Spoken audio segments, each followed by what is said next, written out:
un bref rappel.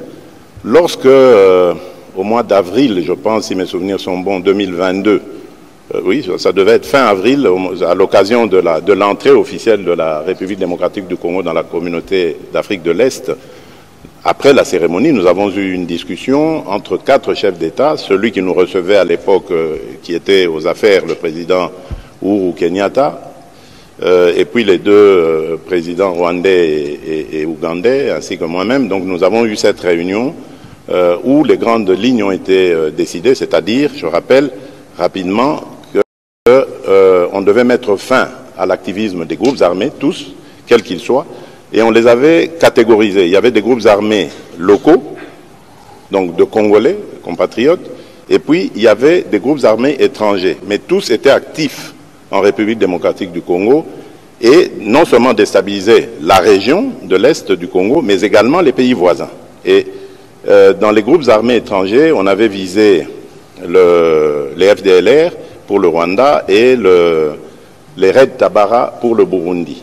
Alors, pour cela, on a dit on mettait un contingent en place composé de forces de plusieurs pays, sauf le Rwanda, ça c'était sur l'insistance de la République démocratique du Congo, pour, dans un premier temps, tenter la dissuasion. Donc en tendant la main, on avait demandé à tous les pays concernés de tendre la main à leurs activistes armés. Et la République démocratique du Congo avait été désignée comme devant montrer l'exemple. Ce que nous avions fait, je me rappelle, après je suis resté quelques jours à Nairobi pour attendre justement ces groupes armés, dont le M23, souvenez-vous, à l'époque. Malheureusement, pour des raisons techniques, je devais rentrer, ça ne se faisait pas assez rapidement, c'est la MONUSCO qui devait nous aider aussi, entre autres, à les faire venir. Donc, ça fait que j'ai dû rentrer à Kinshasa, mais je me suis adressé à ces groupes quand même par visioconférence, parce que c'était... Et alors, au moment où nous étions dans cette discussion, il y a eu beaucoup de compatriotes qui étaient arrivés, représentant leurs groupes armés. C'est là que le M23 choisira de rouvrir les hostilités sur le champ de bataille.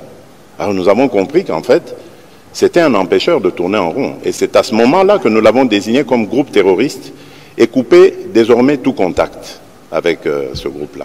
Donc ça, c'était pour le rappel historique. Et donc depuis lors, le Rwanda qui niait à ce moment-là l'évidence, parce qu'à plusieurs reprises, j'avais demandé au président Kagame de reconnaître si c'était vraiment lui qui était à l'as de cette agression, il l'a nié, jusqu'au moment où on a commencé à faire des prisonniers rwandais, à trouver des preuves de l'implication du Rwanda et à avoir la preuve la plus officielle par les experts des Nations Unies qui établissaient aussi la présence de l'armée rwandaise sur notre sol. Et là, ils ont changé de narratif, ils ont commencé à nous accuser de soutenir les FDLR. Alors que je fais encore là un petit rappel rapide, en 2019, à 2 reprises, c'était d'ailleurs à l'initiative du défunt général, paix à son âme, Delphin Kayimbi, j'ai validé le retour sous l'égide des Nations Unies de 2 colonnes, à 2 reprises, c'était des colonnes importantes d'éléments FDLR avec leurs dépendants, donc femmes et enfants, qui sont retournés au Rwanda. Donc s'il y avait vraiment des gens qu'on ne pouvait pas soupçonner de soutenir les FDLR, c'est bien nous, parce qu'on a fait cet exercice-là. Et donc, je referme la parenthèse, mais malgré ça, le Rwanda a continué à réveiller ce M23, je dirais même pas réveiller, c'est caché derrière le M23. Et c'est ça la raison pour laquelle je ne discute pas avec le M23. Les négociations ou discussions, moi je préfère dire discussions, je les veux. Je les veux qu'avec le Rwanda, parce que c'est lui mon agresseur. Et je l'ai dit d'ailleurs dans la salle à Addis Abeba, à Paul Kagame lui-même, en disant « C'est vous que je veux avoir de face à moi dans une discussion pour savoir et vous poser la question de savoir qu'est-ce que vous voulez à mon pays et à mon peuple. Pourquoi vous continuez indéfiniment de tuer mes compatriotes et de piller les ressources de mon pays. C'est tout ce que je veux comme thème du dialogue. Parce qu'il n'y a rien d'autre. Je ne lui dois rien, il ne me doit rien. Mais il doit simplement m'expliquer pourquoi est-ce qu'il s'acharne à massacrer mes compatriotes de cette manière, injustement, depuis tant d'années, et pourquoi est-ce qu'il continue systématiquement à piller les ressources minières et autres parce qu'on ne parle pas de l'agriculture, mais notre thé, notre café va aussi au Rwanda, et quand il arrive là-bas, il est estampillé Made in Rwanda, alors que c'est le produit du vol des Congolais, du sol congolais. Donc voilà, c'est ça qui justifie le fait que je ne veux pas de négociation avec cette coquille vide qu'on appelle le M23. Et d'ailleurs, j'en veux pour preuve le cas de l'Angola, poser la question au président angolais, qui m'avait aussi demandé cette autorisation d'entrer en contact avec le M23 parce qu'il savait que moi je ne voulais pas discuter avec eux. Je lui ai dit, président, faites-le, mais vous me donnerez raison, vous verrez très vite que ces gens sont des pantins du Rwanda. Ils ne continueront pas ces discussions parce qu'ils savent que vous allez découvrir que derrière ça, ce sont des Rwandais qu'il y a. Pas beaucoup. J'ai vu quelques Congolais irresponsables qui ont osé dire, oui, mais on a vu le M23, il n'y a que des Congolais là-dedans. Tant pis pour eux, l'histoire les jugera un jour. Mais je peux vous certifier que le M23 n'est pas congolais. Mais voilà pourquoi d'ailleurs, ils refusent d'aller en cantonnement. Parce qu'ils savent que quand ils seront cantonnés, nous allons demander l'identification de tous ces gens. Tout à fait. Ces soi-disant combattants. Et nous découvrirons que ce sont des Rwandais, non des Congolais. On prend quelques aventuriers, on les place devant et on fait croire que c'est une revendication congolaise. Alors, nous sommes un pays démocratique, nous venons de sortir d'élections démocratiques comme il n'y en a jamais eu dans ce pays. Pas de coup de feu, pas de coupure d'Internet, pas d'exclusion de candidats qui qu'il soit. On est allé à des élections transparentes avec la participation ou l'observation de toutes sortes d'organisations internationales. Il n'y a pas mieux. Il n'y a pas mieux. Alors s'ils avaient des revendications à faire, c'est par le truchement des élections et non pas en prenant des armes.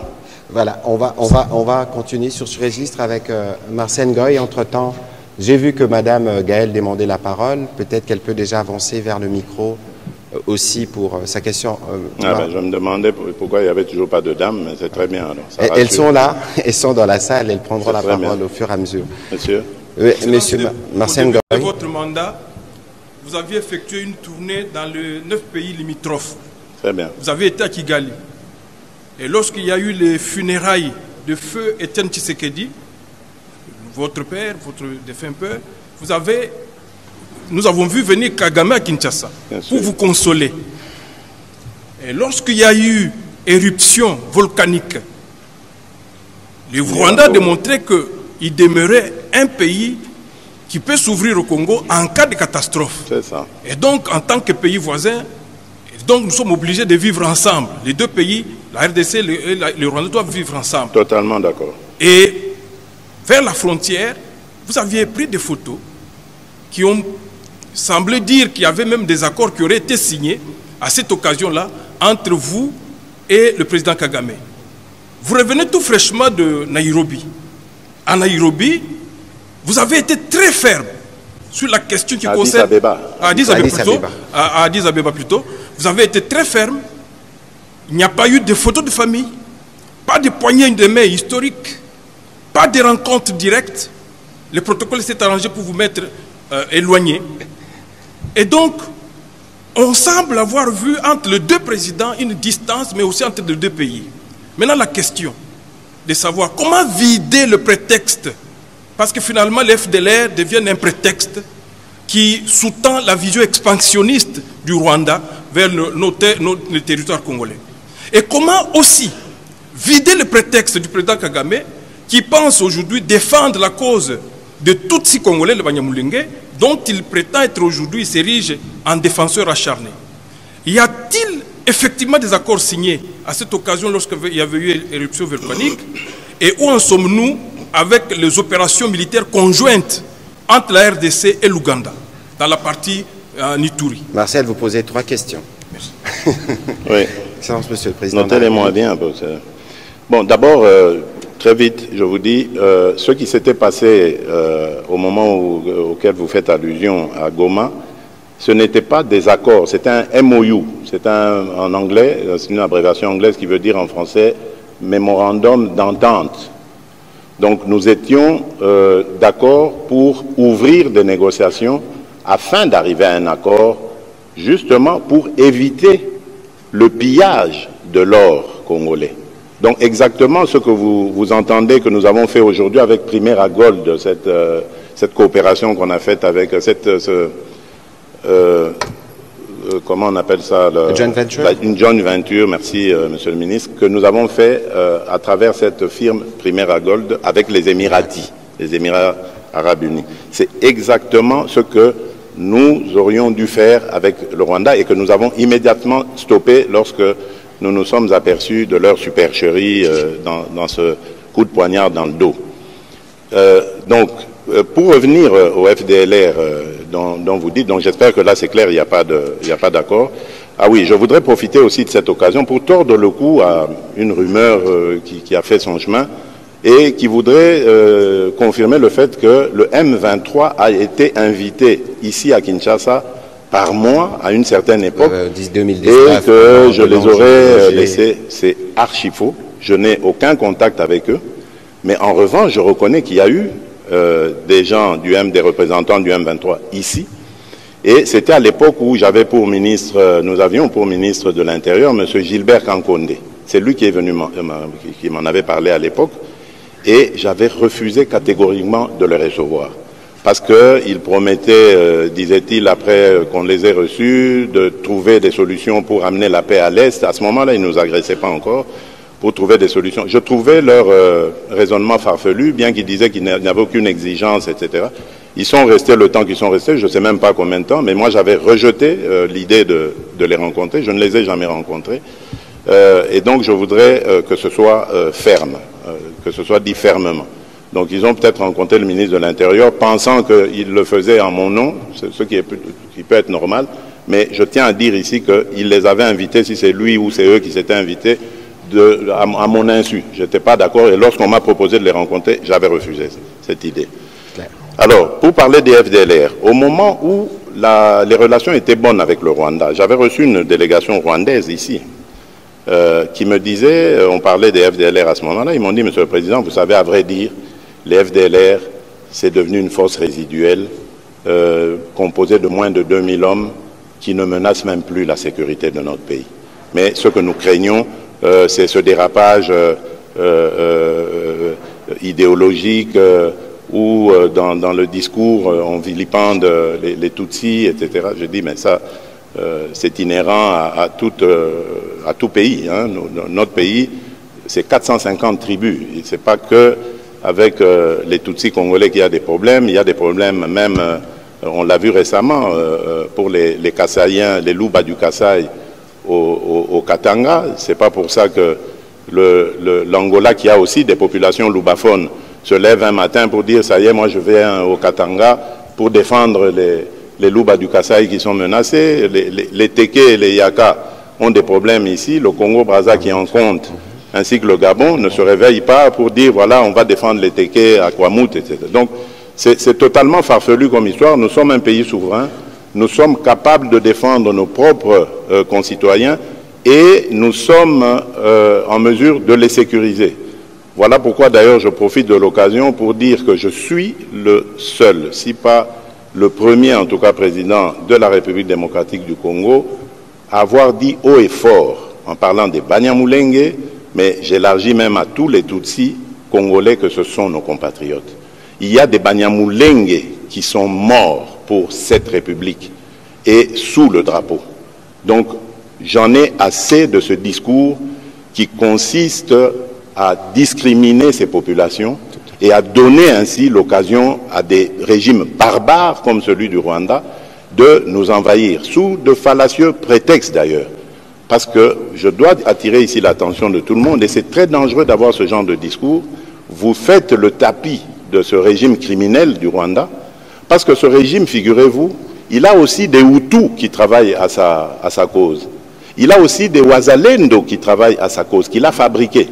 Et il envoie ces gens traquer, violenter, massacrer des Tutsis pour dire, ah, vous voyez, les Tutsis sont en danger. Donc, méfiez-vous, chers compatriotes, je ne veux pas que dans la République démocratique du Congo, que je dirige, grâce à vos suffrages, qu'il y ait de la discrimination. Tant que je serai président de ce pays, aucun citoyen de ce pays, aucune communauté tribal, ethnique de ce pays ne sera discriminé. Je tiens à le dire haut et fort et je ne m'arrêterai pas là.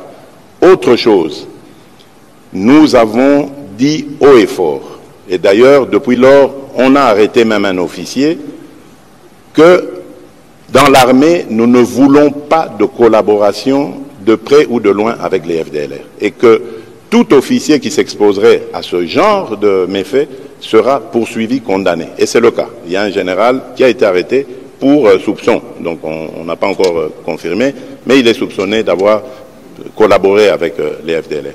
Donc c'est pour vous dire que ce n'est pas par peur du Rwanda que nous le faisons. Vous avez parlé des 9 voisins que j'ai été visiter. Là encore, je crois que je dois être le seul, ou en tout cas le premier président de la République démocratique du Congo à l'avoir fait. J'avais promis à tous mes voisins en ce temps-là que de chez moi, au Congo, je n'entretiendrai jamais une dynamique, une force quelconque qui déstabiliserait mes voisins. J'y tiens, malgré l'hostilité qu'il y a aujourd'hui à l'égard du Rwanda, du Rwanda plutôt à notre égard. Peu importe, je reste convaincu par cela. Parce que moi, la guerre, je n'ai pas été formé dans ce moule-là. Moi, je connais la paix, je connais le développement, je connais la fraternité, je connais la solidarité. C'est là, dans ces domaines, que je suis à l'aise et non pas dans les domaines de guerre. Mais cela ne veut pas dire que si on nous la cherche, on ne la trouvera pas. Si on veut la guerre, on fera la guerre. Ça, il n'y a aucun problème. Parce qu'il faut qu'on se défende. Nous connaissons les intentions aujourd'hui de certains de nos ennemis. Nous n'allons pas les laisser faire. Et je crois qu'ils ont commencé même à sentir que le Congo qui se défend aujourd'hui n'est pas celui d'hier. Voilà. Monsieur le Président de la République, tout à l'heure, vous parliez justement de discussions que vous aviez eues à Nairobi. Je me souviens qu'à Nairobi, l'une des résolutions était que tous les pays qui avaient des groupes armés, ils avaient l'obligation de discuter avec les groupes armés. Bien sûr, la question des FDLR ne doivent pas être... Et le Burundi avait commencé avec les Reds Tabara, ils avaient commencé, mais la question des FDLR, bon, elle est assez spéciale, et je crois que c'est vrai qu'il y avait ce volet-là que je devais... pour moi, les FDLR, forces résiduelles, d'accord, ce sont des combattants de 1994. Qui ont l'âge du président Kagame. Ça fait 30 ans exactement aujourd'hui. À mon avis, c'est des grands-pères. Donc je ne crois pas que avec ce statut, ils peuvent encore menacer la sécurité du Rwanda. Mais qu'à cela ne tienne, nous sommes prêts à tout faire pour ôter ce prétexte au Rwanda qui justifie justement la présence de ces gens. Vous savez que le Rwanda a même fabriqué ses propres FDLR. Donc c'est-à-dire les éléments qu'on a renvoyés chez eux, ils les ont désendoctrinés et réendoctrinés à leur manière pour les renvoyer au Congo. Comme ça, leur présence au Congo va continuer à justifier l'intention ou l'agression dont ils font preuve. Et donc, et ça, ce ne sont pas des paroles en l'air. Ce que je dis, ça peut être vérifié dans les annales des Nations Unies. C'est de là d'ailleurs qu'on a eu les éléments. Donc c'est pour vous dire que nous sommes déterminés à ramener la paix dans ce pays et nous réussirons à le faire. Nous allons le faire, quels que soient les atermoiements du Rwanda. Avant de prendre la question de Mme Gaëlle, il y avait un dernier volet dans la question de Martial qui demandait comment évoluer les opérations militaires avec l'Ouganda, je pense, dans le Grand Nord. Ah oui, mais très bien, très bien, très bien. Jusque-là, en tout cas, je crois qu'on a mis sérieusement en difficulté les ADF, parce que, bon, rappelez-vous, c'est pour combattre les ADF que nous avons décidé de cette mutualisation de forces contre, justement, ces terroristes. Donc, pour les combattre. Donc, ça se passe bien, il n'y a rien à dire de ce côté-là, la collaboration est parfaite jusque-là. Très bien. Madame Gaëlle Kibungu. Après, ce sera Madame Pamela Munazo. Bonsoir. Je suis très honorée d'être en face de vous ce soir. Merci. Et je ne saurais me dissocier de mon âme d'épouse militaire qui vous dit merci pour votre fermeté, en tout cas vous tenez absolument à pacifier ce pays, vous motivez les troupes et aussi vous rassurer les dépendants. Merci beaucoup pour cela. Comme c'est écrit derrière. Voilà. Alors ce soir, j'aimerais parler de Goma et de ses alentours. Nous savons que la situation est sous contrôle des FARDC. Mais de l'autre côté, on sait que c'est des contrées où il y a beaucoup de population. Bien sûr. C'est des contrées vraiment occupées aujourd'hui de notre côté, et votre option militaire, puisqu'aujourd'hui vous êtes déterminé à y aller jusqu'au bout, à en finir avec l'ennemi, pas de négociation jusque-là. Certains pourraient le dire, vous êtes un peu entre le marteau et l'enclume. Ça veut dire, comme commandant suprême des armées, vous êtes obligé de tenir ferme dans cette option militaire, mais de l'autre côté, comme père de famille, vous avez des populations entières à protéger. J'aimerais bien savoir ce soir, pouvez nous dire jusqu'où comptez-vous aller en ce qui concerne l'option militaire? Oui, merci madame, la question très intéressante. Je voudrais d'abord dire ici, à l'intention ou à l'attention plutôt de nos compatriotes sinistrés, déplacés de guerre, que l'État ne les a pas oubliés, le gouvernement ne les a pas oubliés, le président de la République ne les a pas oubliés. Ils demeurent dans nos pensées et dans nos priorités. D'ailleurs, nous venons de décaisser récemment au gouvernement un montant en milliards de francs congolais pour justement leur assistance. Comme je l'ai dit, la priorité des priorités reste leur retour dans leur localité d'origine. Mais vous comprendrez qu'à ce stade, c'est très difficile de procéder à cet exercice parce que ces localités sont encore occupées. Alors, j'ai entendu ci et là, surtout de la part d'opposants, oui, mais ça fait longtemps que Bunagana est occupé, ça fait ceci. Non. Vous savez, ce qui se passe aujourd'hui en République démocratique du Congo, ce sont des douleurs d'enfantement d'un nouveau Congo. Nous ne voulons pas qu'ils partent simplement géographiquement et puis ensuite on remet nos populations pour que demain ils reprennent les mêmes aventures. Nous voulons une paix définitive. Voilà pourquoi nous parlons de montée en puissance de notre armée, comme jamais il y en a eu. Nous avons dépensé déjà des milliards de dollars pour que cette armée arrive à ce niveau aujourd'hui. Ce n'est pas terminé, on va continuer ça. Parce que la meilleure manière, la meilleure attaque, comme on dit, c'est la défense. Donc nous devons avoir une force suffisamment dissuasive pour décourager des aventuriers comme Paul Kagame, par exemple, aujourd'hui, à l'avenir, de venir jouer en République démocratique du Congo. Voilà. Donc ça, c'est le premier objectif que nous visons. C'est pour ça que c'est très important de prendre le temps qu'il faut. Donc on ne va pas libérer Bunagana pour le libérer pour qu'après on retombe dans les mêmes travers. Ensuite, il faut parler, que les populations se parlent. Il faut sortir ces démons, mais une fois pour toutes, de la division. Parce que ce sont à cause justement de ces tensions interethniques, intercommunautés, qui font que le Rwanda a trouvé prétexte pour demeurer au Congo, déstabiliser la République démocratique du Congo et continuer le pillage de nos ressources. Parce qu'en fait, c'est ça la visée. Le Rwanda aujourd'hui s'est construit grâce aux ressources. N'ayons pas honte de le dire, c'est une vérité. C'est grâce aux ressources volées à la République démocratique du Congo. Ils n'ont aucune industrie, demandez-leur. D'ailleurs, j'ai vu une fois, on posait la question au président Kagame, il a été incapable, il parlait d'une société de montage de tablettes, de choses. Enfin, c'est pas avec ça que vous développez un pays. Donc, vous comprenez que c'est le fruit du pillage de nos ressources, tant minérales que agricoles. Et raison de plus encore pour vilipender, condamner cette attitude de l'Union européenne qui ose signer un MOU avec un receleur. Parce que c'est des produits volés à la République démocratique du Congo qu'il va vendre à l'Union européenne. Je me demande comment ils vont faire ça. On en parlera peut-être plus tard. Donc voilà ce que je peux vous dire. Je tiens vraiment à rassurer nos compatriotes. Nous ne les avons pas oubliés.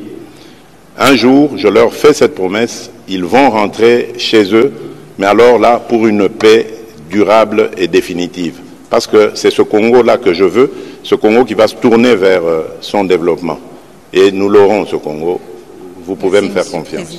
Voilà, merci beaucoup, Monsieur le Président de la République. On va enchaîner avec Madame Pamela Mounazo. Je reviendrai à vous, Madame Élisée Odia, pour votre question.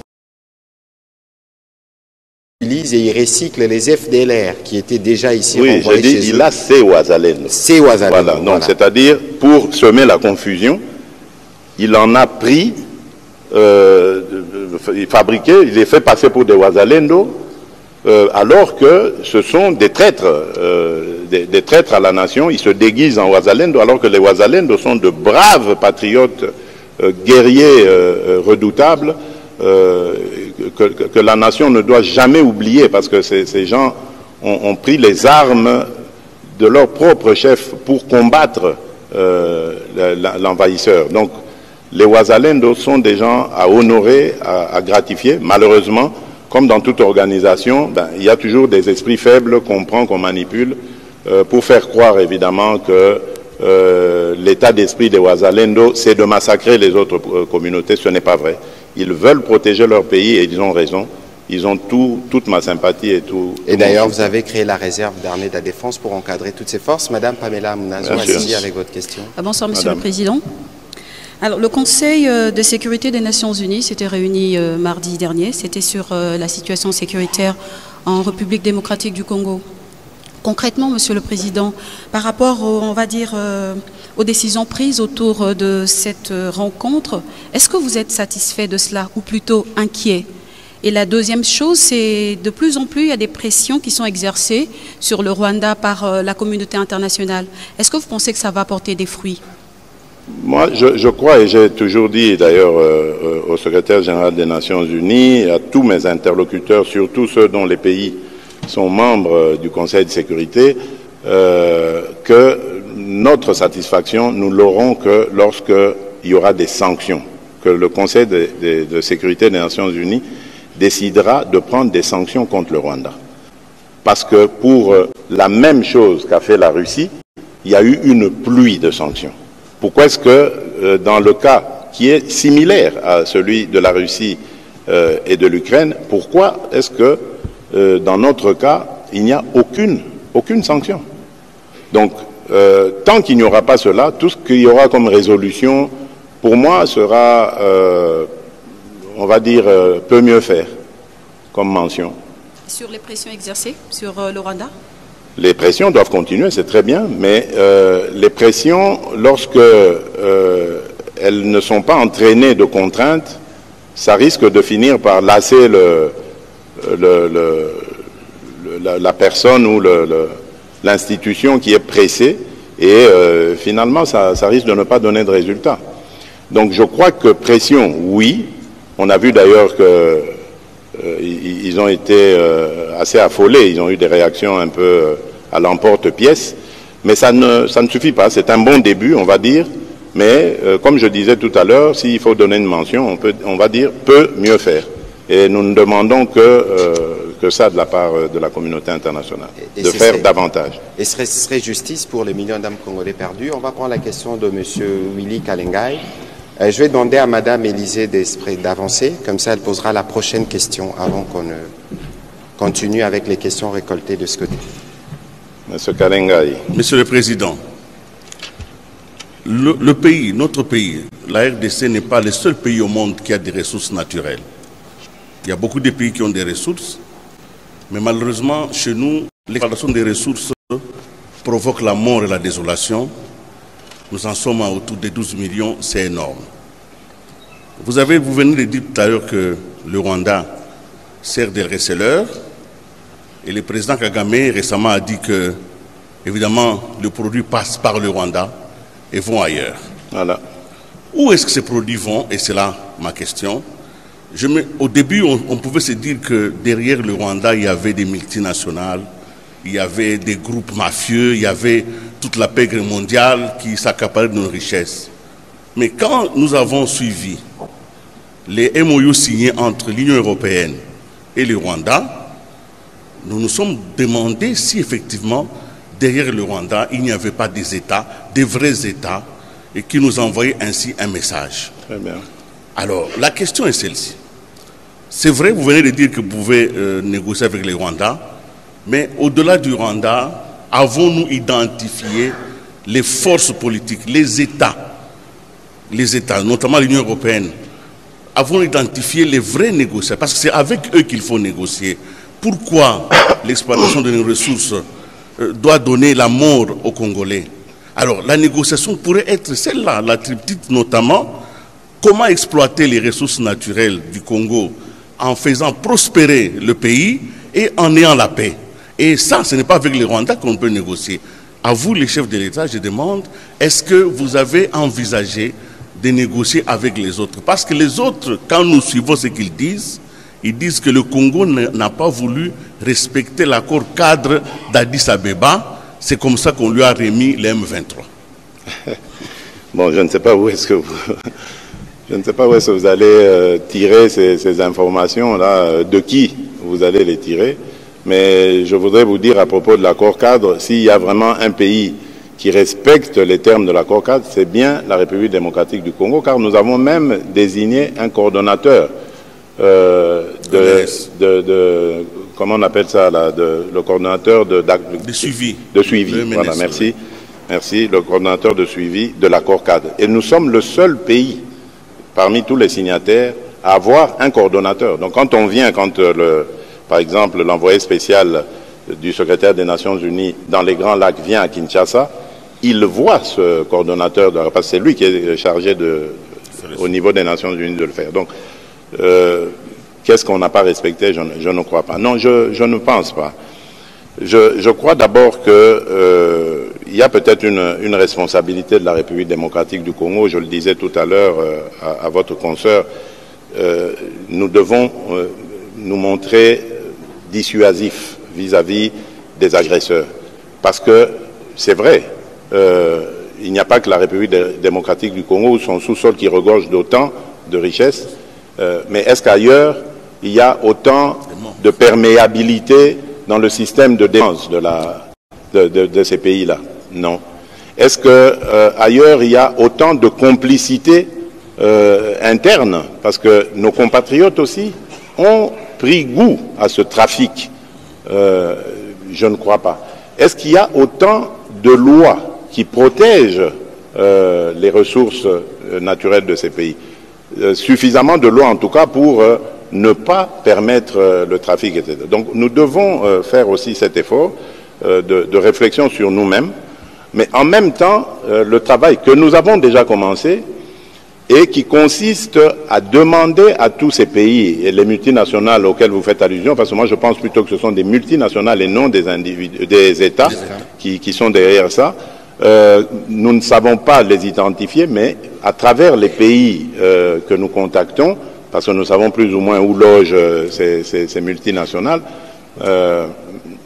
nous essayons de faire passer le message pour dire venez discuter avec le propriétaire et non pas avec le voleur, le receleur.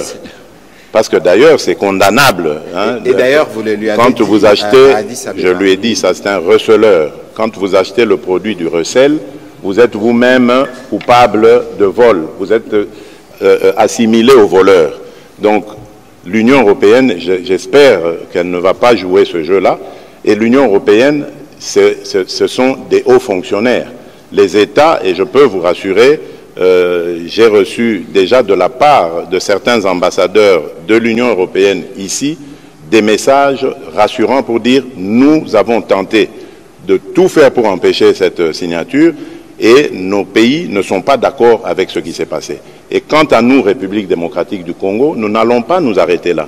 Nous allons user de toutes les voies diplomatiques et y compris judiciaires pour empêcher, faire annuler ce MOU qui a été signé. C'est peut-être un MOU, me dira-t-on, mais c'est déjà un très mauvais début qui indique que l'Union européenne est très mal engagée parce que c'est comme si elle nous faisait la guerre par procuration. Et ce genre d'encouragement, moi j'appelle ça encouragement donné aux voleurs, c'est un encouragement qui est très dangereux pour la paix dans la région. Ça ne devrait pas se passer comme ça. Merci. Merci, merci Excellence, Monsieur le Président de la République. On va prendre la question d'Élysée Odia. Et d'ailleurs, sur ces points précisément, le ministre des Affaires étrangères, sous votre instruction, a réagi fermement contre cette attitude ambiguë de l'Union européenne. Madame Élysée Odia, allez-y pour votre question. Bonjour Monsieur le Président. Madame.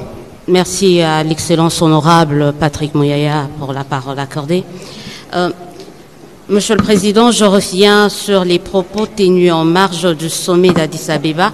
Et là, je veux revenir sur un propos relayé notamment par le tweet du ministre Mouyaya, où vous avez dit « Je veux la paix, mais pas à n'importe quel prix ». Pas au prix de l'humiliation. C'est que j'ai vu, c'était pas à n'importe quel prix. Alors, c'était ma question, c'est de savoir, estimez-vous que la paix a un prix? Et si oui, vous l'estimez à combien ce prix par rapport à la paix?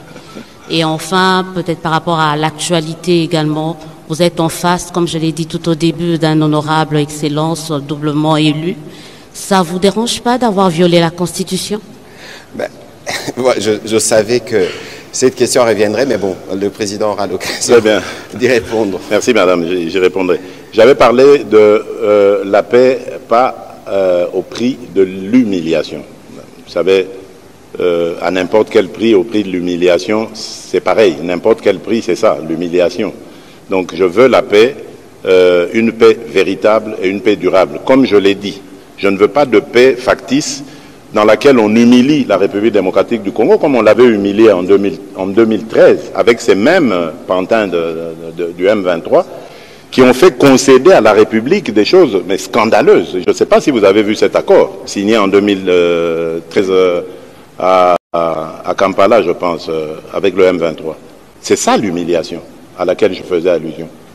Et je viens de dire ici que le M23, c'était une coquille vide. On a pris quelques aventuriers congolais qu'on a mis devant, on leur fait parler lingala ou des choses comme ça, on leur attribue des noms congolais pour dire, voilà, vous voyez, ce sont vos propres compatriotes. Mais ceux qui se battent derrière eux, ce sont les Rwandais des RDF. Voilà pourquoi ils refusent d'aller en cantonnement. Parce que quand ils iront en cantonnement, ils ont bloqué l'accès au camp de Rumangabo, alors que la République démocratique du Congo s'était acquittée de sa charge dans le plan de paix, d'équiper, de préparer des choses pour que les compatriotes, soi-disant compatriotes qui sont en train de se révolter, viennent et aillent dans le programme PDDRCS.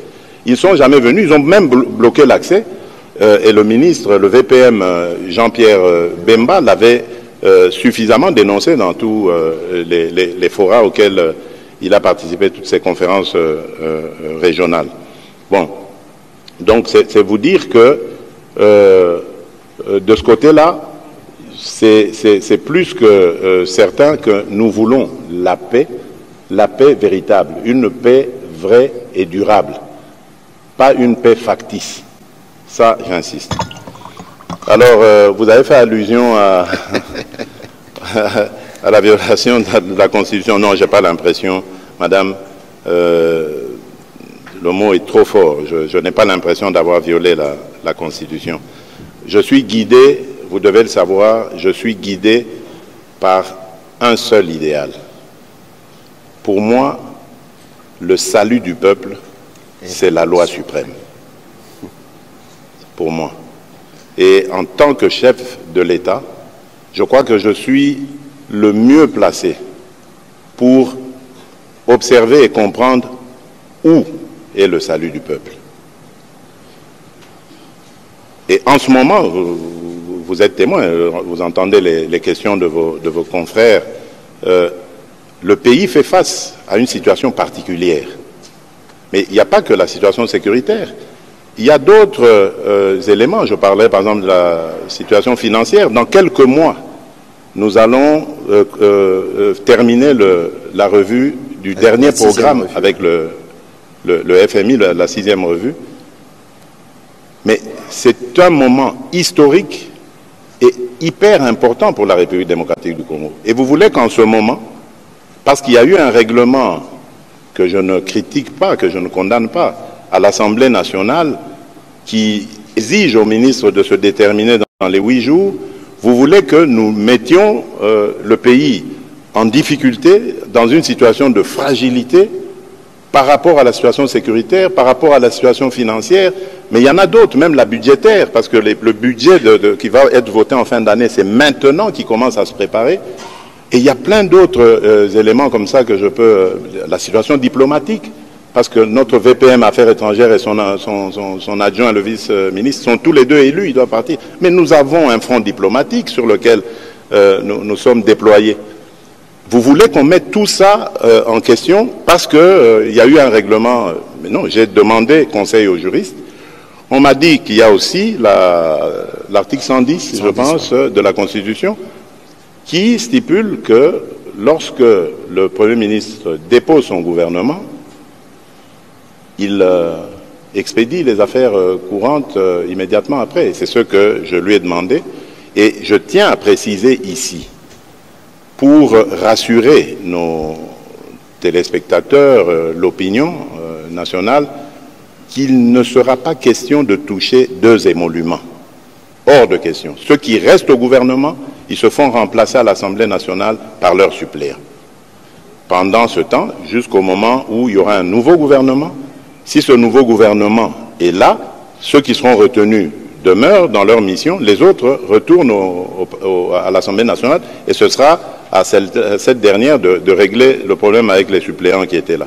Mais il n'est pas question de toucher 2 émoluments. Les ministres qui restent, tous vont rester là. Ils vont rester et toucher leur traitement de ministre. Donc ça, je tenais à le dire, parce que c'est plus ça qui me préoccupe.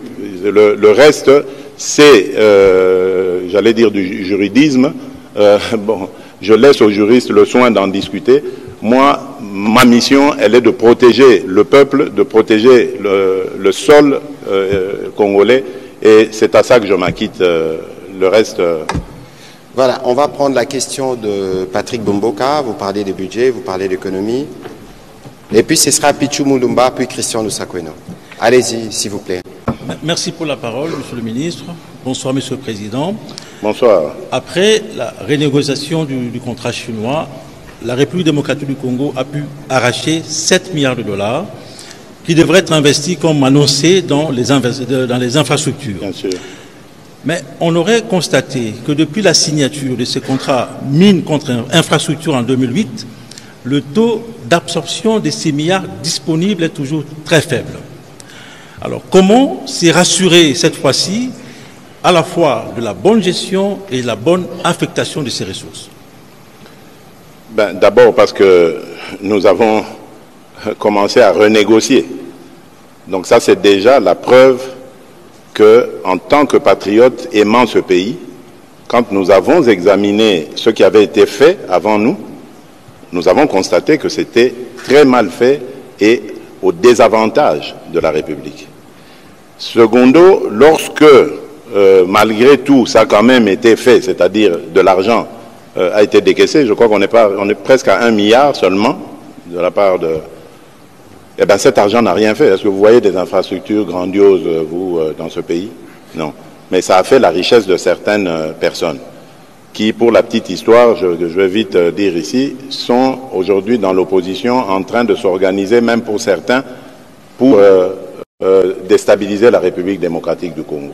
Voilà à quoi a servi cet argent. Mais bon, on en parlera peut-être à une autre occasion. Le travail est pour le moment fait par nos services de renseignement. Donc là, je voulais dire que nous avons revu les choses, nous les avons rééquilibrées dans un contexte gagnant-gagnant. Aujourd'hui, nous sommes convaincus que ce qui va se passer sera immédiatement profitable à la République parce que nous avons même mis une institution qui discute avec SICOMINE et qui va avoir les études nécessaires, parce que vous avez parlé d'absorption. Évidemment, comment est-ce que vous voulez qu'on absorbe des montants ou des fonds déjà désignés, préparés, s'il n'y a pas de projet fiable avec études faites pour que l'on entame évidemment les réalisations? C'est ça que nous sommes en train de faire, que nous avons fait, que nous sommes en train de faire. La CGT, par exemple, l'Agence congolaise des grands travaux, dispose, d'ailleurs je dois recevoir son DG dans les jours qui viennent, dispose de beaucoup d'études. Et l'autre institution, dirigée par Freddy Chembo, dont j'oublie, qui est assez compliqué comme ça, le directeur général Chembo, qui elle est en pourparlers avec SICOMINE, est aussi là pour l'accompagnement. Donc, nous sommes cette fois-ci parés pour encadrer cet argent, parce qu'il y a l'IGF, ce chien méchant là qui aboie à la moindre bêtise. Donc voilà, nous avons tous les instruments nécessaires qui vont faire que nous allons destiner cet argent à ce pourquoi il a été levé. Donc les réalisations se feront, soyez tranquilles. Et c'est dans les mêmes esprits, Excellence Monsieur le Président de la République, qu'on a pu obtenir 2 milliards, je pense, du contrat des TFM dans les différentes discussions qui sont en cours, qui viendront en appui. Ça, c'est toujours dans le cadre de la revisitation, si je puis l'appeler ainsi, de tous ces contrats qui ont été faits un peu à la légère à l'époque, sans tenir compte de l'intérêt de notre pays. Et là, nous voulons et nous avons refait les choses autrement, et elles vont se passer effectivement autrement. Voilà, on va prendre la question de M. Pichu Mulumba. Nous avons encore, Monsieur le Président, une bonne dizaine de minutes. Oui, ça va, je suis à votre disposition. Ok, bon, on ne va pas en abuser. Allez-y, Monsieur Pichu Mulumba. Excellence, Monsieur le Président, je reviens sur vos premiers mots à l'entame de ces briefings. 32 jours après votre prise de fonction, vous brûlez d'impatience de démarrer, vous l'avez si clairement dit. Nous nous rendons compte de la mise en place de la majorité avec la mission en cours de l'informateur. Il est évident que vous disposerez d'une large majorité, mais justement, dans cette large majorité, se dessinent déjà plusieurs ambitions et vous êtes appelés à les départager. Est-ce que vous avez déjà aujourd'hui les profils de l'oiseau rare pour la primature, cet oiseau rare qui sera à la tête du prochain gouvernement pour matérialiser votre vision et surtout consolider les acquis du mandat précédent? Vous êtes plus pressé que moi. J'ai nommé un informateur par respect pour sa personne et le travail qu'il fait, remarquable jusqu'ici. J'attendrai qu'il me fasse le compte-rendu de sa mission. Et ce que je vous promets de faire, c'est d'immédiatement après désigner informateur. Ça, vous êtes... Informateur. Informateur, pas un informateur, parce qu'il y en a déjà un. Dès que l'informateur termine sa mission et qui m'en fait le compte-rendu, immédiatement après, je désigne le ou la. Hein.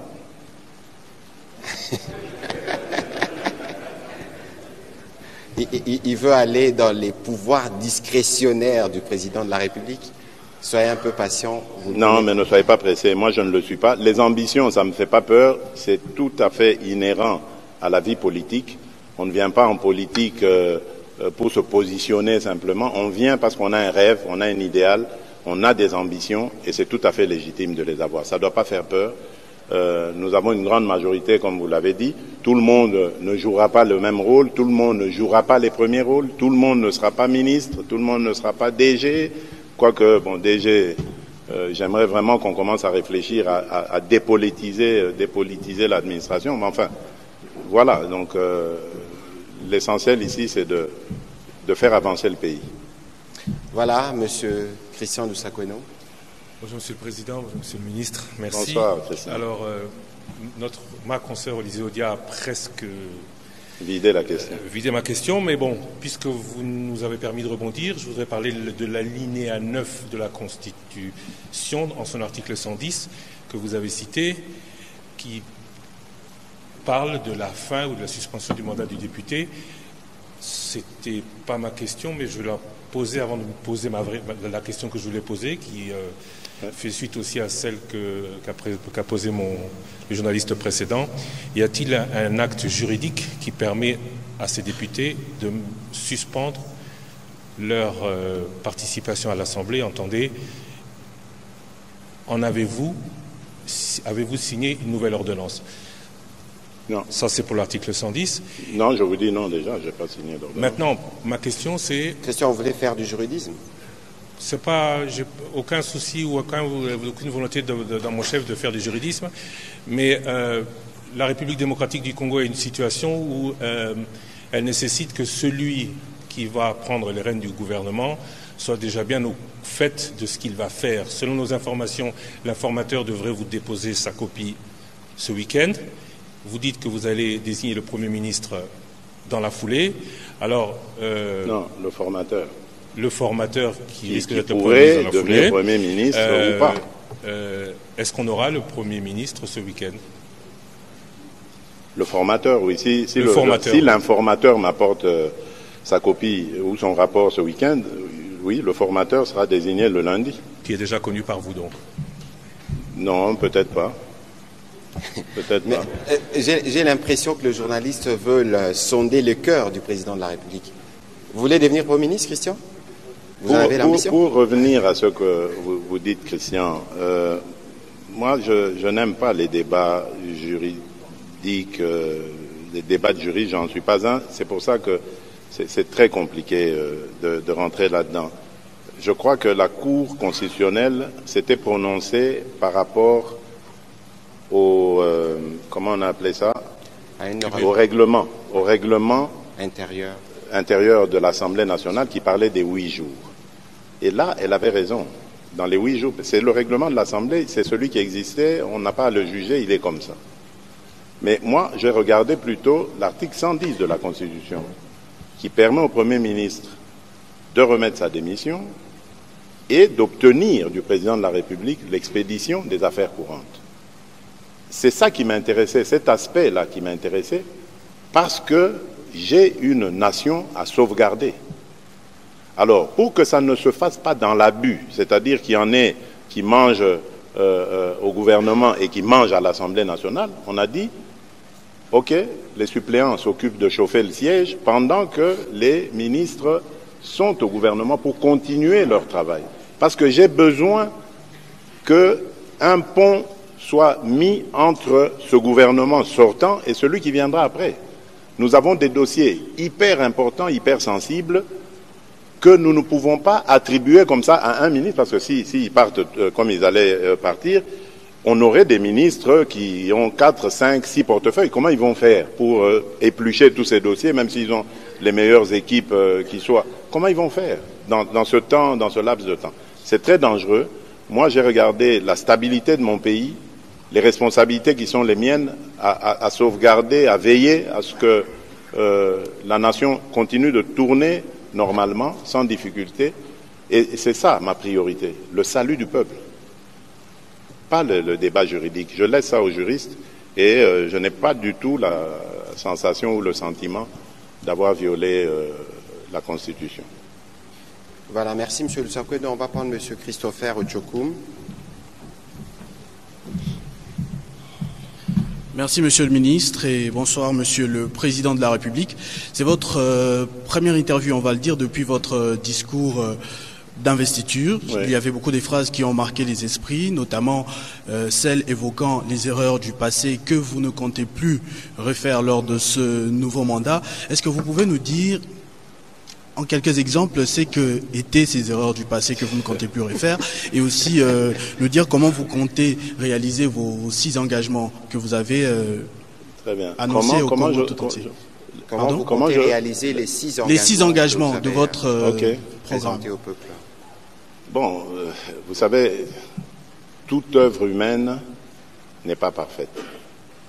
Donc déjà, quand vous partez de ce principe, vous comprenez que dans l'œuvre humaine qui a été le mandat de 5 ans que les Congolais m'avaient donné, il y a eu des imperfections. C'est à ces imperfections-là que je faisais allusion et que je ne veux plus voir se reproduire. Maintenant, c'est à vous, observateurs attentionnés, le jour où on se retrouvera, soit dans une interview ou au coin d'une rue, de me dire « Ah, Monsieur le Président, vous aviez dit il n'y aurait pas d'erreur. Durant votre premier mandat, il y avait telle erreur que nous retrouvons dans le second mandat. » Et là, nous en reparlerons. Mais je ne vais pas ici étayer le nombre d'erreurs parce que, bon, c'est pas assez pratique de le faire. Et quant aux 6 axes de votre programme, comment Oui, mon programme, c'était d'abord, je vous le rappelle, hein, parce que bon, peut-être pour une meilleure compréhension de l'opinion, d'abord il y avait l'emploi, la création d'emplois. Nous y travaillons. Nous y travaillons avec les institutions qui sont là, qui ont été mises en place pour ça, le FOGEC, la PRODEC, nous avons l'ONEM, nous sommes en train de le faire. Évidemment, c'est pour ça que je parlais d'impatience de me mettre au travail, parce que les idées sont là, les institutions sont là. J'ai beaucoup soutenu, et je continue de le soutenir d'ailleurs, le directeur général de la RSP, qui fait un travail remarquable, celui d'obtenir la sous-traitance pour les Congolais. Et il y a beaucoup de milliards qui échappent à la République qui devraient revenir à des entrepreneurs congolais. Nous sommes en train de travailler sur tous ces dossiers, mais le moment venu, on va pouvoir délivrer. J'avais parlé de pouvoir d'achat, j'avais parlé de la sécurité, sécuriser les populations, sécuriser les frontières du pays, sécuriser le territoire national. J'avais parlé de la diversification de l'économie. Aujourd'hui, nous mettons plus l'accent sur l'agriculture. Là aussi, il y a beaucoup de choses à faire. J'attends la mise en place du gouvernement pour y aller, donc dans le programme de la transformation agricole, qui va générer beaucoup d'emplois, beaucoup d'argent pour la République. On a parlé de l'accès aux services de base parmi mes engagements, eau, électricité, logement.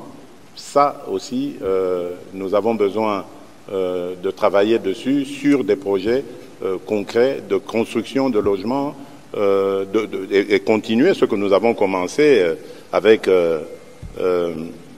l'agence de développement de l'électricité rurale, l'ANSER. Nous avons donc déjà commencé un travail pendant mon premier mandat qui doit continuer. Nous devons doter tous les coins et recoins de la République d'énergie, eau et électricité. Avec le programme des 145 territoires, du développement des 145 territoires, nous sommes sur justement ce chemin de doter tous nos territoires, à toutes nos populations en tout cas, de moyens, routes et énergie qui leur permettraient d'assurer eux-mêmes leur propre développement. Enfin, l'administration. Vous savez que ça, c'est un très très gros problème pour la République démocratique du Congo. Et même pour tout pays qui ambitionne d'être bien gouverné, il faut que son administration soit solide. Et là, nous avons eu un extraordinaire ministre de la fonction publique qui nous travaille dessus, Jean-Pierre Liaou, pour ne pas le citer, qui a fait un travail remarquable et qui, j'espère en tout cas, pourra continuer ce qu'il a commencé de si fort belle manière. Donc voilà comment nous comptons donc mettre... En voilà un qui sera heureux ce soir, Monsieur le Président de la République. Merci. Ça ne dépend pas de lui ni de moi. Enfin, ça dépendra des calculs politiques. Je rappelle, malheureusement, je vous avais dit en liminaire que nous ne pourrons pas prendre les questions de tout le monde. C'est un premier exercice. Il y aura plusieurs autres parce que le Président de la République a montré qu'il était particulièrement attaché à la redevabilité. Donc nous allons prendre les deux dernières questions. Il y en aura une, je pense, sur le sport pour terminer cet exercice. Bon, Marius, vous êtes là. On prendra sûrement le doyen Kibambi et puis nous terminerons avec la question de M. Bopema. Allez-y, M. Marius Munga, s'il vous plaît. Bonsoir, Monsieur le Président. Marius, bonsoir, ça va? Je pense que je vais revenir un tout petit peu sur la sécurité. Et essayez de nous éviter que le Président puisse se répéter, s'il vous plaît. Pardon? Essayez de nous éviter que le Président puisse se répéter. Il faut poser une question qui n'a pas encore été posée. Non, ça n'a pas été posé. Monsieur le Président, lors de la campagne, vous avez sorti un mot qui a fait jaser après. Beaucoup de Congolais, je pense, moi notamment, avons appris ce mot ce jour-là. Vous avez parlé de à la moindre escarmouche. Vous attaquez le Rwanda et depuis, on a vu qu'il y a eu un défilé diplomatique vers vous. La question, c'est de savoir, est-ce que vous avez renoncé à cette motivation de la moindre escarmouche ou vous avez été dissuadé de ne pas le faire? Belle question. D'abord, je voudrais attirer votre attention sur le fait que les gens ont retenu escarmouche parce que c'était peut-être un mot sorcier. Mais il ne faut pas oublier le contexte dans lequel il y aurait réaction à cette escarmouche. Donc il faut d'abord commencer par avoir les deux chambres. On fait la guerre selon la Constitution. On la déclare que lorsqu'on a réuni les deux chambres et reçu le mandat de ces deux chambres. Et puis, le contexte dans lequel nous sommes aujourd'hui, je peux vous le dire, je suis un observateur privilégié de ce qui se passe, ne me permet pas de mettre en pratique ce que j'avais dit. Pas parce que je ne peux pas ou ne veux pas, mais parce que tout simplement, il y a suffisamment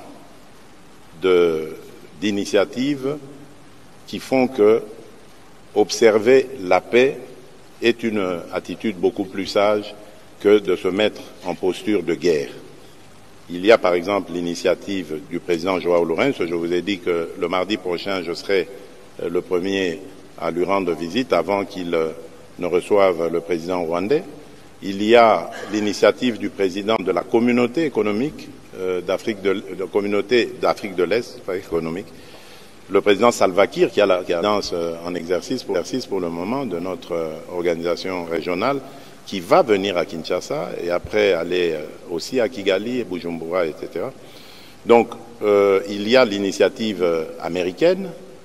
C'est pour ça que j'ai insisté au début pour dire il ne faut pas vilipender forcément les États pensant qu'ils ont pris fait et cause. Il faut faire très attention. Ce n'est pas toujours visible, les efforts comme ceux-là, mais ils sont d'une certaine efficacité. Et ici, ma priorité à moi, comme je l'ai dit, c'est la paix. Je la veux, la paix. Je veux la paix définitive pour mon pays et mon peuple. Et pour ça, je suis prêt à accepter de mettre entre parenthèses mes velléités belliqueuses, si elles doivent sortir en moi. Donc je les mets d'abord en pause parce que je veux donner la chance à la paix. Si on peut obtenir cette paix de manière, pas par la guerre, j'allais dire, avec des méthodes non guerrières, mais je signe des deux mains pour l'avoir. Mais maintenant, s'il faut faire la guerre pour avoir la paix, je signerai aussi des deux mains. Ça, il n'y a pas de problème. Et l'Assemblée nationale et les Sénats seront consultés les moments venus pour donner leur avis. On va prendre la question de Kibambi Chintwa. Je l'ai vu, Kibambi Chintwa. Et puis, on prendra une question en Lingala. C'est Lingala, ce sera la fin. Doyen, rapidement, s'il vous plaît. Le doyen n'a pas perdu sa superbe. Bonjour, Monsieur le Président. Je voudrais d'abord m'excuser pour la tenue, parce que d'autres ne comprendront pas que c'est une tenue de Mandela. Et donc, on peut même accepter dans les fêtes. Voilà. Monsieur le Président... c'est une tenue tropicale et qui sied vraiment au climat qu'il y a dans ce pays. Je vais quand même parler en Lingala, mais mon Lingala n'est pas bon. Quand j'ai fait la campagne, on se moquait de moi. Parce que Makamousou suis photo le bango, biso na biso. Nalero roba qui ma les prisons maloko ekoton. Ngana sepela ki na yango pona nini. Parce que kaka na mboka na biso yonde toyoka kaba. Tela ibi 10 millions, 100 millions. Baza ko kende maloko te. Bato na nde bato, il faut batonda. Na maloko. Boloko. Na boloko. Bon. Merci pour la correction. Ça, parce que les investisseurs sont des gibiers peureux. S'ils constatent que tous on sala bambeba mususu tous a corrigé la justice, bako kende banda kende na ba pays voisins. Mais ceux qui monika que justice la biso za utambola malamu na kanisi tokolonga. Exact. Question. Mais bien sûr, Rosanne a raison. Na pesi openza raison kulutu Kibambi pour likambo oyo olobi ezali ya motu ya makasi ezali o ya justice. Mboka na biso soki justice ezali malamu te mboka ekotombama te. président ya conseil supérieur na biso ya magistrature ye matoi na ye elemba na makelele na ngai na loba na ye mbala na mbala likambo oyo nalingi komona na mboka oyo justice esala mosala na yango ndenge elongo bami. C'est vrai bazoloba que bakangaka bato batiki bango ou bien mais c'est normal soko kangi moto lobi ka yibi mais au démontrer yango te. Comment garder Karanaboloko? Il faut bimisaye. Donc, il faut qu'on arrive dans ce pays, dans la situation où tout le monde a kabisika na bamboka justice et salaka, ce bokangi motopo ayibi, botali pe wala biloko ayibi, soit à sombi nango boye, soit mbongo yango yango wana, bo récupérer yango à sali boloko. Oh, j'ai l'impression que balobaka muto aibi mais okoyoka bamoni atelo côté tant on mosupe yaki a solo aibaki simana yango abimi a profiter susukaka na babilo ne wana oya. Alors il y a quelque chose qui ne tourne pas rond na justice na biso na senga ki penza na conseil supérieur à magistrature batala yango malamu batala pe likambo ya honneur parce que biso pe na Congo to kana facilité ya kobenga moto moyibi okalika mukea moyibi oui mais attention na eloko wana moyibi c'est grave ça qualification moko ya mabe mingi ko bebisa sa vie ya moto libela.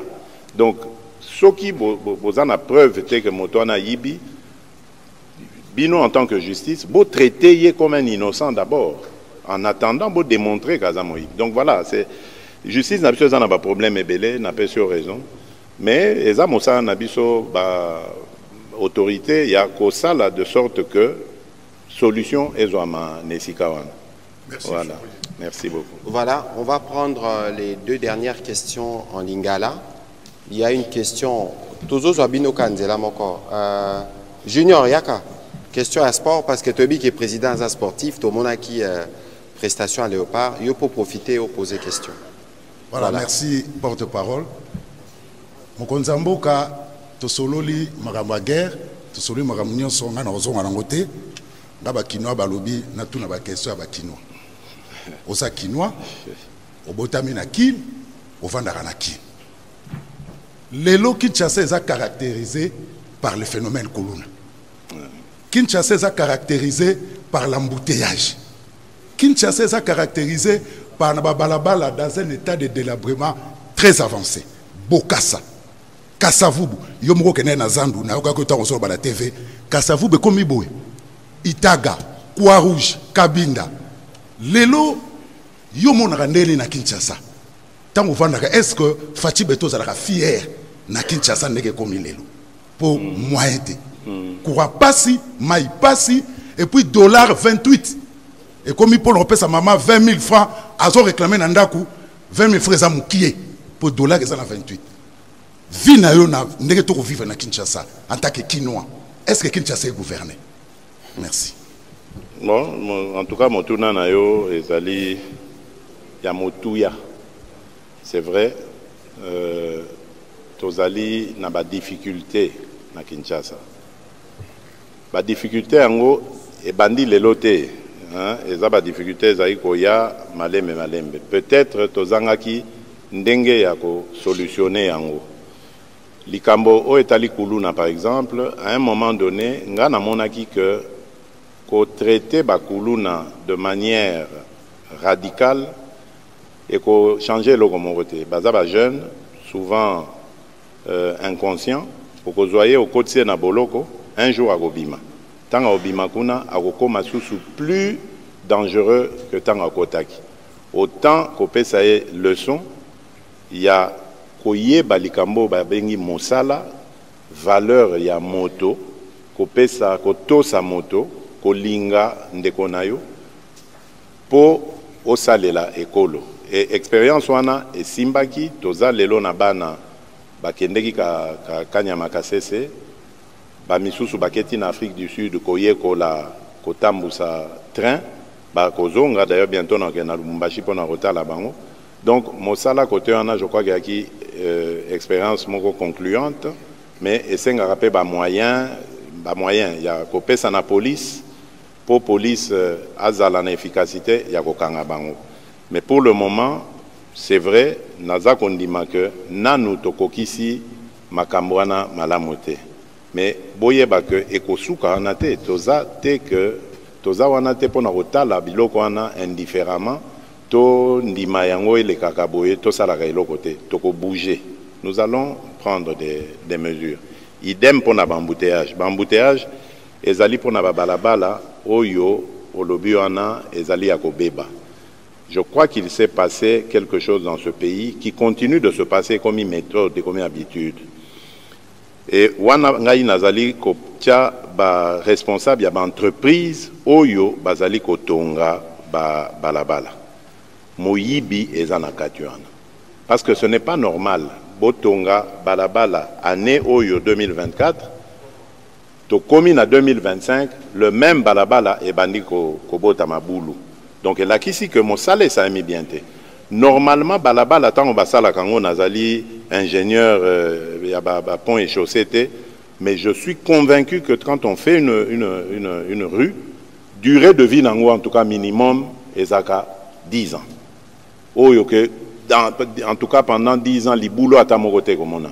Mais bisoawa bo sali lelo 6 mois 1 an après, ma boulot est zongi. Kaka nesikana. Ça veut dire que mon salaire est m'a bien été. Pourquoi mon salaire est m'a bien été? Pour nani institution ils allaient charger, il y a qu'à surveiller misala wana. Bazali ko sa mosa na bangote. Il y a on a sengaki dernièrement na kokuta d'ailleurs na DG. Oh il y a bureau technique de contrôle BTC. Bango mutu basaka expertise wana. Bazana a besoin de moyens. Po ete bakoka ko salaka expertise na bango ndenge sengeli misala ekende liboso. Naza conscient ya ba makamonyon swana et ezali évidemment devoir na biso ba autorité. D'abord évidemment il y a ville, il y a Kinshasa, mais biso pe ngai en tant que président de la République na bandaka na capitale Kinshasa ezali capitale ya mboka, vitrine ya mboka na biso.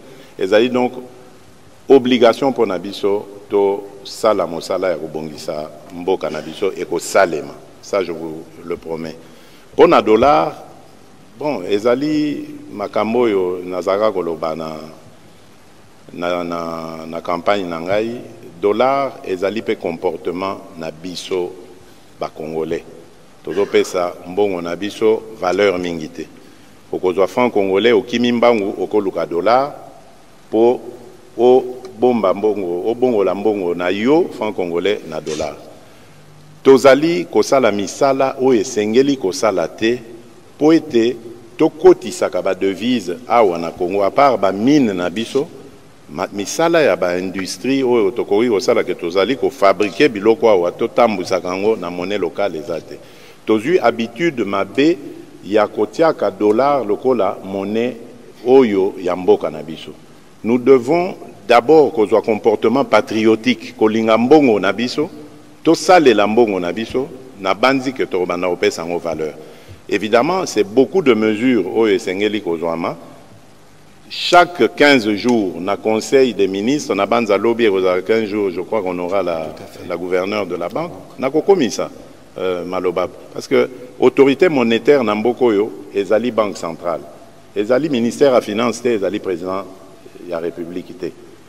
Alors banque centrale autorité monétaire na biso esengeli asala mosala wana. Donc nous ne pouvons pas continuer à tout le temps se plaindre, pouvoir d'achat ezali aussi là parce que tozali ko s'aligner na dollar. Donc il faut tout réfléchir bango na banque centrale mais biso pe ba congolais na ndenge ya bolingo na confiance na mbongo oya biso na banzi toko zwa solution. Merci. Voilà, on va prendre la question sur le sport et Excellence Monsieur le Président de la République, vous nous l'accorderez. On a réservé la dernière question à la RTNC. Voilà, c'est elle qui nous accueille. Allez-y. Merci Monsieur le Ministre pour cette opportunité. Bonsoir Excellence Monsieur le Président. Merci. Ma première petite préoccupation... Vous pouvez vous présenter, Junior Bompema. Je suis Junior Bompema, journaliste sportif. Je suis de la maison, de la RTNC et direction sport. La première préoccupation, c'est justement par rapport à ces léopards qui vient de perdre son boulot au Rwanda parce qu'il a fait un geste de patriotisme démontrant à la communauté internationale qu'elle est muette à la situation qui arrive à la RDC. Il a été évacué de toute urgence du Rwanda. Aujourd'hui, je vais dire qu'il est encore chômeur. Je ne sais pas ce que son pays, qu'il a défendu en terre où il travaille, lui réserve. Évidemment, on a été classé 4e au niveau de la CAN où j'ai pris part. Quel est l'avenir de ces léopards aujourd'hui? Et nous sommes à quelques mois des Jeux Olympiques. Monsieur le Président, vous savez qu'il y a 2 léopards seulement qui sont qualifiés directement pour les JO. C'est Marcela Sakobi et Arnold Kisoka qui, à ce jour, je vous informe qu'il est à Alger en train de se préparer. Dans quelle discipline, s'il vous plaît? Judo. Il y a la boxe et le judo. Arnold Kisoka part avec les maigres moyens de la fédération, tout simplement parce que toutes les disciplines de combat sont tellement abandonnées par le ministère des Sports, qui traite plus les footballs, et tous les dossiers des disciplines de combat sont des lettres mortes. Ce sont les dirigeants de ces fédérations, par leur bonne foi, qui aident la nation à ce que ces jeunes gens ne se perdent pas. Surtout les phénomènes dont vous venez de parler ici, le Koulouna. Mais si ces jeunes gens qui font les sports de combat ne sont pas bien orientés, bien encadrés, quel est le sort du pays? Je vous informe qu'Arnold Kisoka, à ce jour, est à Alger, dans un camp d'entraînement préparatif au JO, mais avec les poches de sa fédération. Un véritable plaidoyer, le président de la République va vous répondre. Pardon? Vous avez fait un véritable plaidoyer, le président va vous répondre. Pour les disciplines de combat. Voilà, oui. Merci. Non, mais c'est très bien. Ouais. D'abord pour notre compatriote, Louvoumou, je devais le recevoir malheureusement avant d'aller à Addis Abeba, ça n'a pas pu avoir lieu, parce que j'avais suivi quasi en direct quand il est arrivé, le ministre des Sports qui avait été le prendre à l'aéroport m'a appelé et j'ai parlé avec lui aussi, je l'ai félicité et j'ai promis de le recevoir, de l'honorer au nom de la République, il le sait. C'est maintenant une question d'agenda, tout simplement. J'ai aussi appelé quelqu'un que je connais bien, je ne devais pas le dire, mais je vais le dire quand même, le président de la SV Club. Amadou Diaby. Mon ami Amadou Diaby, mon frère. Et je lui ai demandé expressément, je lui ai dit, écoute, président, je ne veux rien entendre. S'il faut que je paye, je payerai. S'il faut que l'État paye, on payera, il n'y a pas de problème. Mais ce garçon qui a été un valeureux soldat de la République, il faut le prendre dans V-Club. Je ne sais pas si ton effectif est complet ou pas, tu le prends. Je ne veux rien savoir. Alors il m'a dit, non, Monsieur le Président, d'ailleurs je vous annonce qu'il a bel et bien été, il a fait partie de V-Club à l'époque, et j'ai décidé, je le prends, etc. Donc côté boulot, rassurez-vous, il a du travail déjà de sûr. Ensuite, je le verrai moi-même parce que j'ai vraiment envie de le féliciter de vive voix et surtout de lui donner une récompense au nom de la République. Alors, ce que vous avez dit sur le sport, c'est magnifique. Je buvais vos paroles quand vous parliez, parce que ce que vous dites est vraiment fort. Et c'est ce que nous avons recherché à l'époque où il y avait le ministre Serge Condé, qui avait fait des états généraux. À ma demande, c'était sur mon initiative, parce que c'est ça mon souci aussi.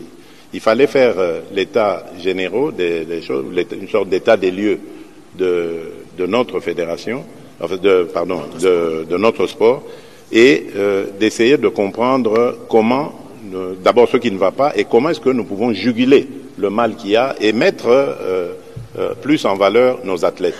Nous avons une jeunesse très active et abondante. Nous avons un peuple qui est à plus de 60% composé de jeunes. Donc, de potentiels sportifs, il faut réussir à encadrer. Et c'est aussi, merci, dans ce que vous avez dit, une façon aussi de lutter contre la délinquance juvénile.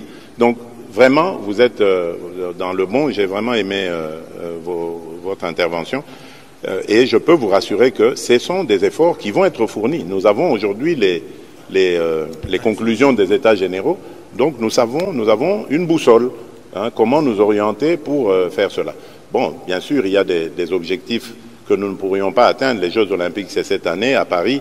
On ne pourra pas être prêt peut-être pour ça, mais j'espère que pour les prochains, en 2028, ce sera possible. Et je peux ici le dire sans peur, sans risque plutôt de trop m'avancer, j'ambitionne. C'est encore une ambition qui normalement devait être secrète, mais bon, elle est personnelle, je veux la partager avec mes compatriotes. J'ambitionne de favoriser la candidature de la République démocratique du Congo pour l'organisation de la CAN 2029. Si tout va bien, j'ai peut-être parlé trop vite, mais ce n'est pas grave. Nous sommes vraiment dans cette réflexion avec le ministre des Finances et certains partenaires pour voir comment est-ce que nous pouvons lever les fonds nécessaires afin de pouvoir organiser un jour la CAN. J'espère plus que tout, mais on en reparlera. Merci encore vraiment, monsieur le journaliste. Oscar Mbal, pour terminer, j'espère que votre question sera courte. Merci, monsieur le ministre, merci, Excellence. Merci. Surtout pour l'honneur que vous faites à la RTNC dans l'espace de 2 mois, parce que vous étiez venu ici lors de l'émission organisée par les CESAC, sur ce même plateau, et aujourd'hui vous revenez dans le cadre du briefing spécial. Merci pour l'honneur. Excellence, j'ai une petite question. C'est un honneur pour moi. C'est la chaîne nationale. Merci, Excellence. J'ai une petite question à vous poser. Vous avez été élu à une majorité écrasante, 73,37% de voix. Merci aux Congolais. Et merci à Dieu. Donc c'est une majorité écrasante. Et au niveau du Parlement, l'opposition n'est représentée que par un faible pourcentage, donc 18 députés nationaux sur le 500. Ma question, c'est celle de savoir quel sera alors les rôles que va jouer l'opposition dans ce pays. Parce que vous voyez par exemple l'Assemblée provinciale de Kinshasa, pratiquement il n'y a aucun opposant. Ça va se passer comment? Quelle est la place que va jouer, que va occuper l'opposition en RDC? Merci, Excellence. Bon, d'abord, je crois que les mieux placés à pouvoir répondre à cette question, c'est d'abord l'opposition elle-même. Je ne peux pas répondre à sa place. Je retiens par exemple que le leader de l'ESID avait fait le choix de ne pas envoyer de candidat aux élections législatives. C'est son choix. Ce n'est pas celui du pouvoir. Donc, le dédain, hein, l'inconsidération. Je vous rappelle que je suis issu, moi, d'un parti politique, UDPS, qui, lorsqu'il a été créé en 1982, faisait peut-être la risée de certains de nos compatriotes. On nous prenait pour des fous. On disait, mais vous prenez pour qui? Le MPR parti État, c'est une grosse machine et tout ça, vous avec votre UDPS là, etc. 82. 8 ans après, 1990, l'UDPS était la principale force politique du pays. Pas de l'opposition, du pays. Donc, tout est possible. Si nous ne travaillons pas bien et que cette opposition est bien organisée, propose une alternance à ce que nous faisons, une alternative à ce que nous faisons, les Congolais, qui sont très mûrs. Moi, je suis très, très fier de mes compatriotes, contrairement à ce qu'on dit des Congolais. Je crois que nous sommes le peuple le plus mûr politiquement du continent africain. J'en veux pour preuve, évidemment, les élections. J'avais proposé la consolidation de nos acquis. Les Congolais ont compris que quelque chose était né dans ce pays et qui demandait à être consolidé. Et ils m'ont accompagné. J'avais parlé de sécurité, ils ont compris que de tous les leaders en présence, c'est celui qui parle le plus de la protection des Congolais et qui menace même de porter la guerre là où elle nous est amenée, c'est lui. Donc faisons-lui confiance, accompagnons-le. Je connais les attentes de mon pays, de mon peuple. Et si je les déçois, ben forcément, ça fera une opportunité pour l'opposition qui va rebondir et tout ça. Mais à condition qu'elle soit organisée et qu'elle inspire suffisamment de confiance, comme je l'ai fait moi, dans nos compatriotes. Donc ce n'est pas à moi de leur montrer le truc, sinon je me tire une balle dans le pied. C'est à eux de s'organiser. Mais ce que moi j'ai le devoir de faire, c'est de faire appliquer la Constitution. C'est-à-dire il faut un leader de l'opposition. Là encore, ce n'est pas à moi de décider, c'est à l'opposition de s'organiser. Le leader, il peut être issu du Parlement, enfin des institutions, tout comme hors institution. Ça dépendra d'eux leur manière de faire les choses. Donc, ce n'est pas à moi de leur indiquer le chemin, mais je peux dire que je suis disponible pour favoriser un tel développement des choses, oui. Voilà, merci Oscar Mbal pour la question. Excellence, Monsieur le Président de la République, on a fini, même si les questions n'ont pas fini, dans l'espoir qu'il y aura d'autres occasions ou d'autres confrères. J'ai vu Jean-Marie Kassamba ou Fabrice ou Madame Josette auront l'occasion de poser leurs questions. C'est bizarre que Jean-Marie Kassamba n'ait pas posé de questions. Où est-ce qu'il est? Il est là, il est là. Quoi, vous êtes convaincu maintenant par ma politique alors, donc c'est bizarre. Il me semble. Alors, on vous a censuré. C'est quoi ça? Mais il n'a pas été censuré, Monsieur le Président. Ah non, ça c'est pas du tout correct. Vous voulez qu'on le lui accorde? S'il a une question ou deux, venez. Mais alors, si c'est une question qui n'a pas encore été posée... Attention à vous quand même. Hein. Attention à ce que vous allez poser comme question.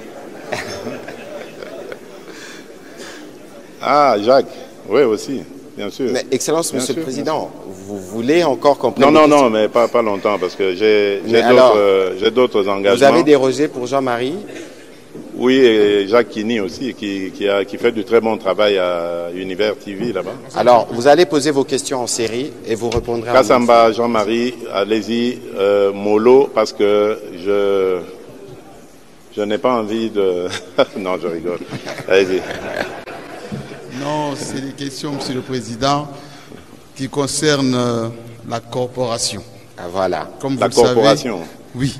Vous savez que je suis président des UNPC Kinshasa. Bien sûr, oui, félicitations. D'ailleurs, je crois que c'est récent, non? Oui, absolument. Oui. Ici à Kinshasa... Non, c'est quand même un peu vieux depuis qu'il est. Oui, je n'ai pas compris.